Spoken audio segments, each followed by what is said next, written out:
എൻ്റെ കുറച്ച് സ്റ്റുഡൻസ് കുറച്ച് കൺഫ്യൂഷൻസ് പറഞ്ഞിരുന്നു. അപ്പം ഞാൻ അതൊന്ന് ക്ലിയർ ചെയ്യാൻ വേണ്ടിയാണ്.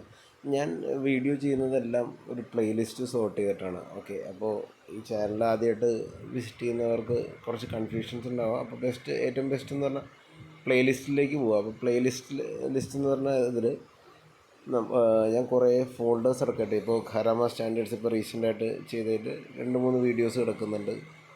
ദുബായ് ബിൽഡിംഗ് കോഡിനെ പറ്റി 8ഓളം വീഡിയോസ് ചെയ്തിട്ടുണ്ട്. സൂപ്പർവൈസർ ലൈസൻസ് ഇൻ്റർവ്യൂവിന് പോകുന്ന ആൾക്കാർക്ക് അതിന് റിലേറ്റഡ് ആയിട്ടുള്ള വീഡിയോ ഉണ്ട്. അവരത് കൂടാതെ ഈ പറഞ്ഞ ഇലക്ട്രിക് ഇൻസ്പെക്ടർ ടൂൾസും കൂടി അത് വായിച്ചാൽ നല്ലതായിരിക്കും. പിന്നെ വയർമാൻ്റെ പാർട്ടും കുറച്ച് കേട്ടാൽ നല്ലതായിരിക്കും. അതിൻ്റെ അകത്ത് കുറച്ച് വൈവയ്ക്ക് പറ്റിയ സാധനങ്ങളൊക്കെ ഉണ്ട്. അപ്പോൾ വയർമാൻ സുഹൃത്തുക്കൾക്കുള്ള ടൈപ്പ് വീഡിയോസാണ് ഈ വയർമാനിൽ കിടക്കുന്നത്. കൂടുതൽ ഇൻട്രസ്റ്റ് ഉള്ളവർ ഇലക്ട്രിക്കൽ ഇൻസ്പെക്ടർ ടൂൾസും കണ്ടാൽ അടിപൊളിയായിരിക്കും. പിന്നെ റിലേസിനെ പറ്റിയുള്ള കുറച്ച് വീഡിയോസ് കിടക്കുന്നുണ്ട്. പിന്നെ അതുകൂടാതെ MEPയുടെ അടുത്ത പാർട്ടായിട്ടുള്ള HVACയെ പറ്റിയുള്ള കുറച്ച് വീഡിയോസ് ചെയ്തിട്ടുണ്ട്. പിന്നെ ഇലക്ട്രിക്കൽ മെഷീൻസിനെ പറ്റി ചെയ്തിട്ടുണ്ട്. പിന്നെ അതുകൂടാതെ ഇൻ്റർവ്യൂസിനൊക്കെ പോകുന്ന ഫ്രഷേഴ്സിനൊക്കെ പറ്റി കുറച്ച് പാർട്ടാണ് ഇൻ്റർവ്യൂ ക്വസ്റ്റ്യൻസ് എന്ന് പറഞ്ഞാൽ. പിന്നെ സ്വിച്ച് ഗിയേഴ്സിനെ പറ്റി ചെയ്തിട്ടുണ്ട്. ഇലക്ട്രിക്കൽ സ്വിച്ച് ഗിയേഴ്സും എർത്തിങ്ങിനെ പറ്റി ചെയ്തിട്ടുണ്ട്.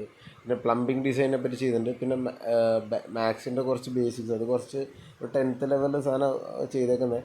അത് ബേസിക്കലി ഞാൻ ഈ നമ്മുടെ കാൽക്കുലേഷൻസിൽ സൈൻ തീറ്റ കോസ് തീറ്റ അങ്ങനെയുള്ള സാധനങ്ങളൊക്കെ വരുന്നതുകൊണ്ട് ആ ഒരു റിഫ്രഷിങ് കൂടി.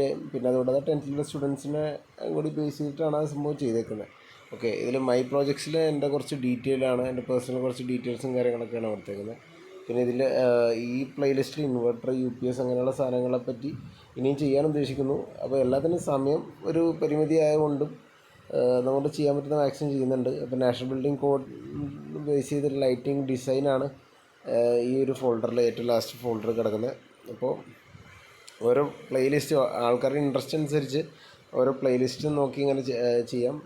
ഇങ്ങനെ ഞാൻ ചിലപ്പോൾ റാൻഡമായിട്ടായിരിക്കും ചെയ്യുന്നത്. കാരണം പലരുടെ റിക്വസ്റ്റ് പ്രകാരമാണ് ഞാൻ ഓരോ ടോപ്പിക്സ് ആഡ് ഓൺ ചെയ്യുന്നത്. അപ്പോൾ ചില ടോപ്പിക്സ് ചില പ്ലേലിസ്റ്റിൻ്റെ അകത്ത് ഉൾപ്പെടുത്തുന്ന കാരണം അതങ്ങനെ കണ്ടിന്യൂ ചെയ്യും. അല്ലാത്ത പല രീതിയിലും പോകുന്നു. ഓക്കെ, അപ്പോൾ ഞാനൊരു എളുപ്പത്തിന് വേണ്ടി കാണിച്ചു എന്നേ ഉള്ളൂ. Okay, thank you.